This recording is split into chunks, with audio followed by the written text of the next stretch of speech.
Bonjour à tous, bienvenue dans ce tutoriel vidéo Petronix consacré à notre dernière nouveauté, le micro Vario. Alors le voici, le petit, il fait tout juste 1 gramme, est compatible Yeti, Graupner, Futaba, multiplex et s'intègre voilà, assez rapidement en quelques secondes sur n'importe quel récepteur. Alors là je vais vous montrer comment est-ce qu'on intègre et configure le micro Vario sur une radiocommande Yeti. Et là, on a de la chance, ça va être avec la nouvelle DS16 version 2. Alors, c'est parti. Donc là, je lance. Donc j'ai fait un petit programme, donc juste avant un petit programme vierge. Ici, j'ai un récepteur classique, hein, donc un HeroX 10, une batterie de réception. Donc là, dans un premier temps, je vais directement brancher donc ma batterie. Voilà, donc l'ensemble est appairé. Au niveau du Vario, on va directement le mettre sur la fiche EXT. Après, bon, ça peut être E1 si on le paramètre en mode télémétrie. Au dos, ici, on a donc directement le sens de raccordement, hein, donc avec le jaune ou orange pour la position du signal. Donc ici, hein, je me réfère à ce qui est indiqué également sur le côté du récepteur, donc toujours bien faire attention à ça. Donc là, je le branche sur la fiche EXT. Voilà, le petit voyant est allumé. Donc là, maintenant, on va pouvoir aller configurer ça dans la radio. Donc là, maintenant, menu. Donc là, comme c'est un nouveau capteur, donc c'est valable pour le micro Vario, mais aussi bien pour d'autres capteurs, je vais toujours donc dans Chrono Sensor, et là maintenant je vais aller dans Sensor Réglage Connex. Et là on va vérifier que le micro Vario est correctement détecté, et également qu'on est capable d'avoir l'ensemble des données de télémétrie transmises par le micro Vario. Une chose à savoir, c'est que même si on choisit par la suite de ne pas tout afficher, l'ensemble des paramètres détectés dans la radio seront automatiquement enregistrés lors des vols.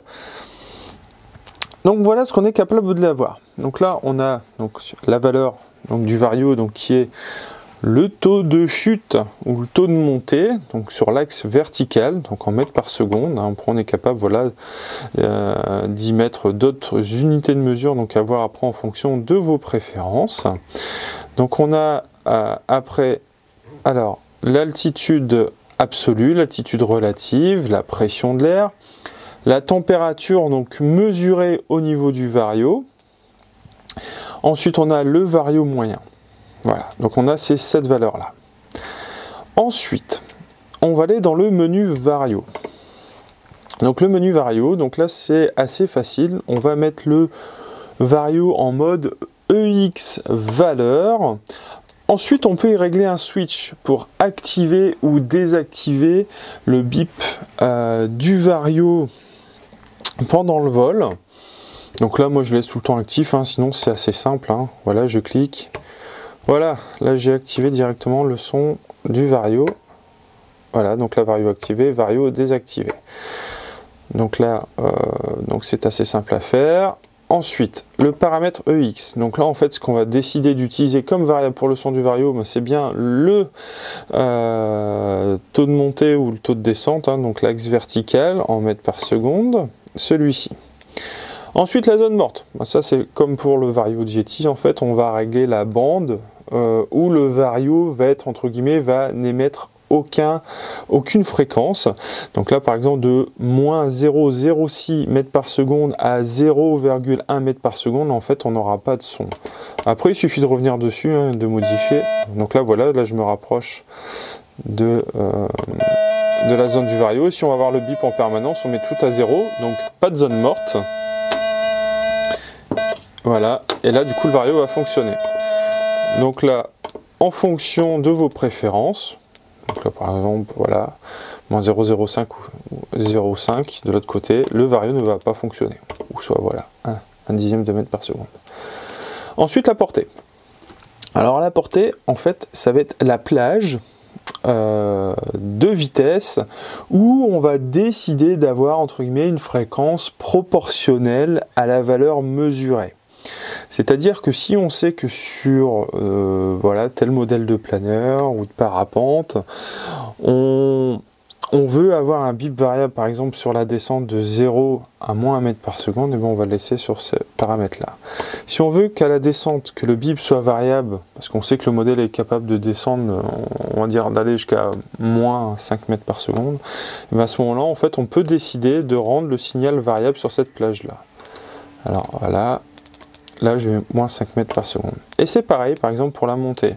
Si on veut être précis, par exemple, sur des valeurs où on sait qu'on va avoir des conditions où on va énormément zéroter, et il est important d'avoir, par exemple, une certaine sensibilité, et bien là, on va aussi pouvoir, justement, descendre la plage de mesure. Donc, par exemple, hop, voilà. Donc ça, on va remettre à 0. Petite erreur de manipulation de ma part. Voilà. Donc là, par exemple, de 0 mètres par seconde à 2 mètres par seconde, on aura en fait toute la plage de variation de fréquence du vario. Donc après, voilà, je peux la remonter. Alors là, on appuie sur menu pour incrémenter la valeur. Et voilà, là, on pourra directement donc faire varier cette plage ici. Donc voilà, en fait, directement pour le paramétrage du vario.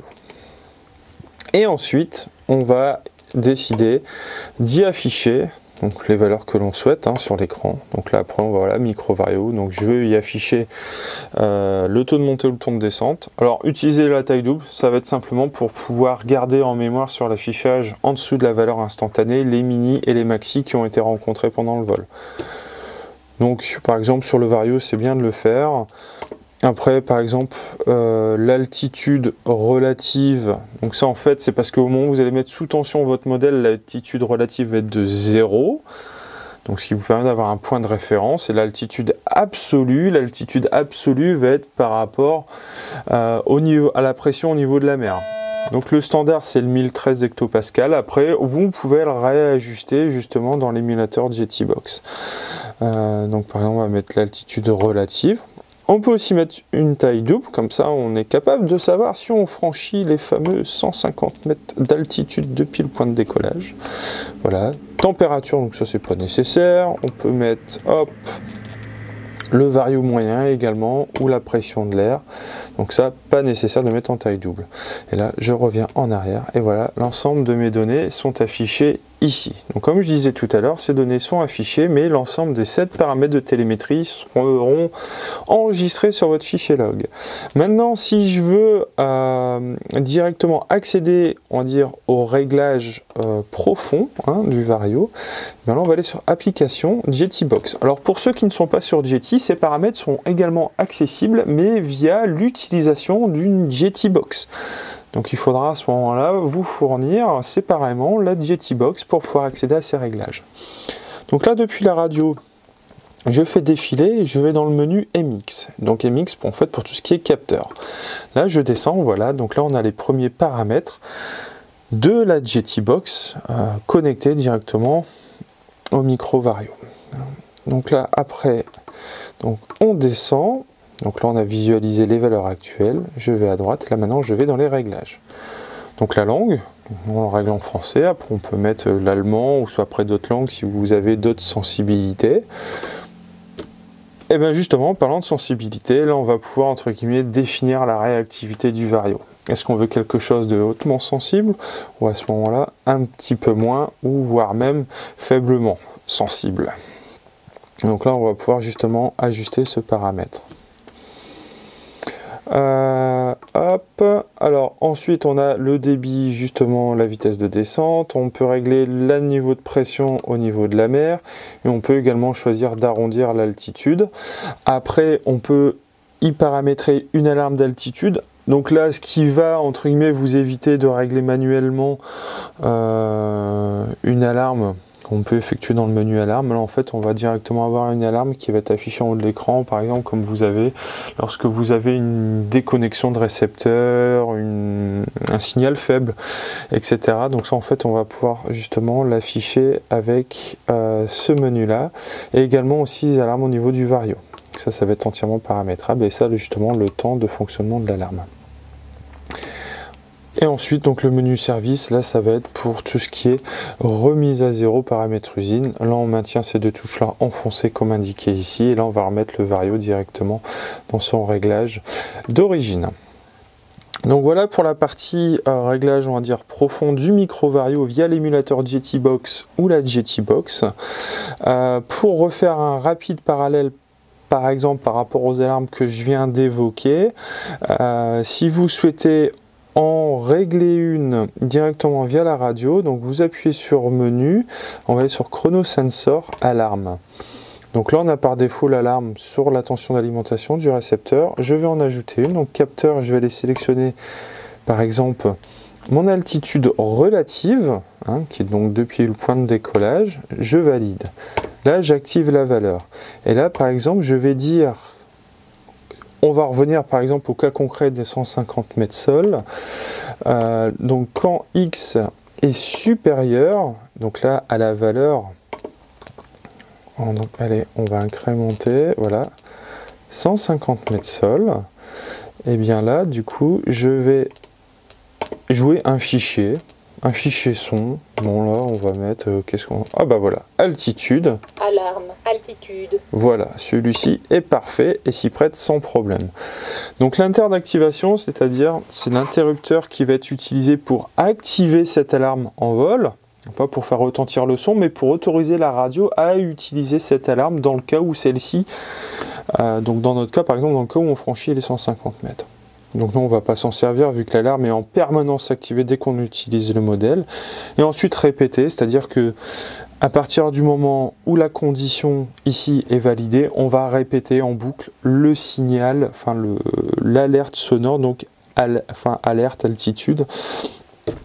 Ensuite on peut décider pendant le temps d'activation de l'alarme d'annoncer la valeur, donc ça veut dire par exemple alarme altitude 155 mètres, 160 mètres, voilà si on est sur ces valeurs là. On peut aussi décider de régler un ralenti moteur, on peut aussi voilà l'injecter durant l'après-vol. Après sur les autres radios on pourra aussi par exemple, notamment sur la 24 ou la 12, décider d'activer également les vibrations. Et donc voilà, là on a fait le tour, donc du coup, dès qu'on aura franchi nos 150 mètres, on aura un joli message vocal de notre chère assistante pour nous avertir qu'on aura franchi les 150 mètres. Donc voilà, un petit tour, on va dire quand même relativement complet sur l'utilisation du micro Vario. Après, libre à votre imagination de configurer celui-ci comme vous le souhaitez. Amusez-vous bien et puis surtout, si vous avez des questions concernant l'utilisation du matériel, n'hésitez pas à nous contacter. Je vous remercie et à bientôt.